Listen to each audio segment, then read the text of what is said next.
The key point in that for me is that prayer is a compassionate act. Prayer is not a dutiful act.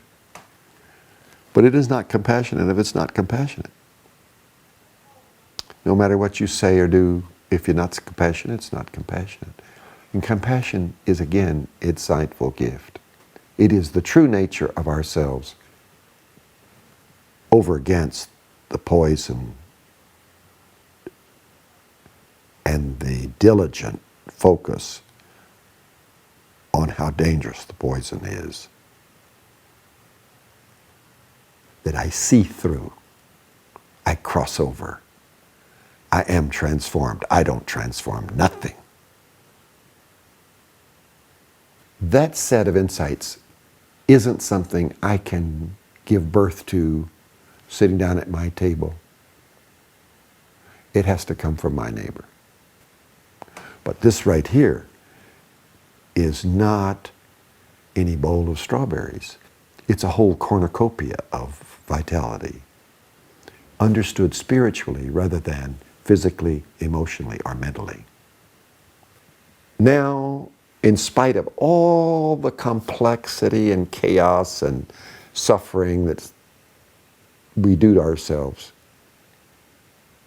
all of this is coming out in all kinds of teachers, all kinds of traditions.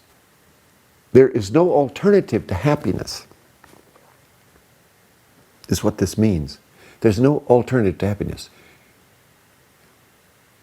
But there's no way to happiness either. Nothing, not Buddhist, not this, not that.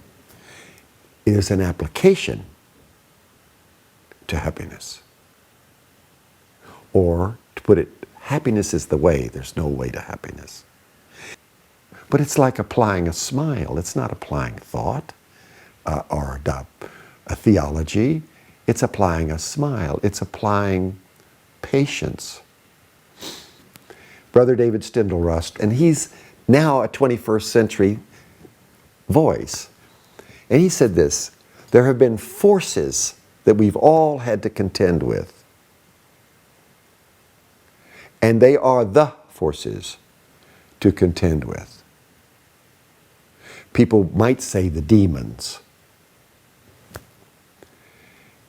And they are threefold: anger, lust, and laziness. And I thought, my God, what the hell is this? He said, I'm not talking about with anger the kind of anger you need to have when you see injustice, so-called righteous anger. I'm talking about what everybody experiences by the forces of life. Basically, it's impatience. Life's not coming to me on my terms fast enough. Therefore, I hate it. He didn't use the word hate, but that's the point. Then the second one was lust. And he said, you know, there's something in this that's not about your carnal desire. It's about your attachment to anything you won't give up. And therefore, you must have it before it's appropriate to have it. That's what attachment means. He said we have to resist that too. But he says the last one, it's the noonday demon, the noonday force you've got to deal with, laziness. He said, I'm not talking about not doing something or it's just sitting around on the couch. I'm talking about the sorrow, the sadness that comes from the realization that you're not living your life. Boy, I tell you,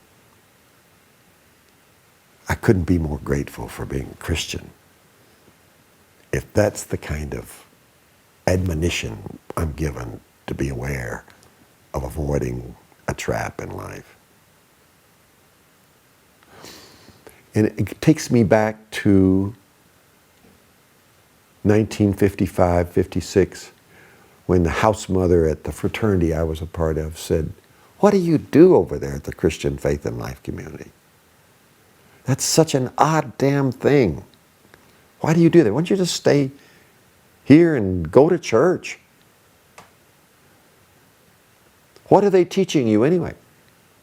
And the only thing I could remember to say, and I would say it today just as I struggled to say it then, teaching me to live my life. And the gospel is you can live your life.